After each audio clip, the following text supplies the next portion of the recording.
नमस्कार सगळ्यांना.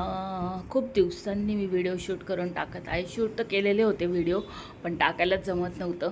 तर हरकत नाही, तर तुम्ही माझ्यावर असंच प्रेम करत राहणार आहेत मला माहिती आहे. तरी पण आज खूप निवांत वेळ होता, त्यामुळे म्हटलं चला आज घरातल्या सगळ्या झाडाझुडपांवर थोडंसं आपलं प्रेम करावं आणि त्यांची काळजी घ्यावी.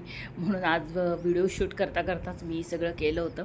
तर इंडोर प्लांट्स माझ्याकडे जास्ती नाही आहेत, थोडेफार आहेत, तेच मी दाखवते तुम्हाला. तर हे तर पूर्ण गेलं आहे. हे झाड कसं झालं काय झालं माहिती नाही, पण खूप असं वाईट वाटतं असं झाड मेलं की. पण बघ आता हे तुळस माझी किती छान डेरेटार फुललेली आहे, मस्त. मला फार आवडते तुळस. आणि इथे मोगऱ्याचं झाड आहे. मोगऱ्याचं शेजारी गुलाबी लावलेलं आहे. इथे एक कळी आलेली आहे आणि वरच्या साईडला एक नाजूकशी कळी आलेली आहे. लाल कलरचं गुलाब येतो, याला छान वाटतात फुलं आल्यानंतर. आणि शेजारी गोकर्ण आहे खाली, माझ्या मिस्टरांनी दिलेलं शोचं फ्लावरचं झाड आहे, ते गिफ्ट दिलं होतं मला. तर हे तुम्ही बघू शकता इथे.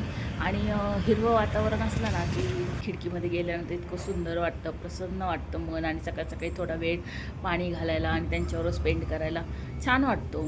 तर इथे सगळी माती मी कुंड्यांमधली उकरून घेतली होती, त्याच्यात खत मिक्स घालून परत पाणी घालून घेतलं होतं.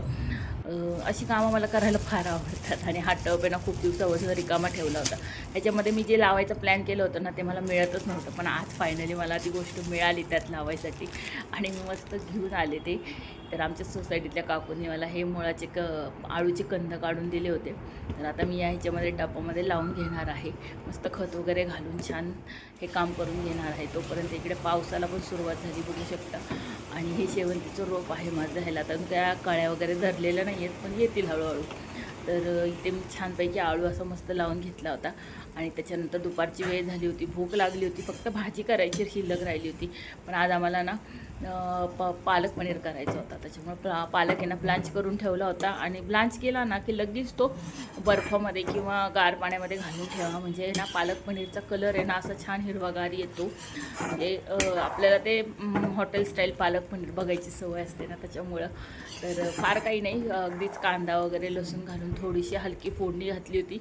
आणि पालक पूर्ण मिक्सरवर बारीक करून वाटून फोडणीला घातला होता. आणि याने छान उकळी काढून घेत आहे. आता चला एका साईडला पनीर भाजून घेणार आहे शालू फ्राय करून, आणि ह्याच्यामध्ये मस्त टाकून जेवण करणार आहे. तर या जेवायला. बाय. लाईक सबस्क्राईब करा.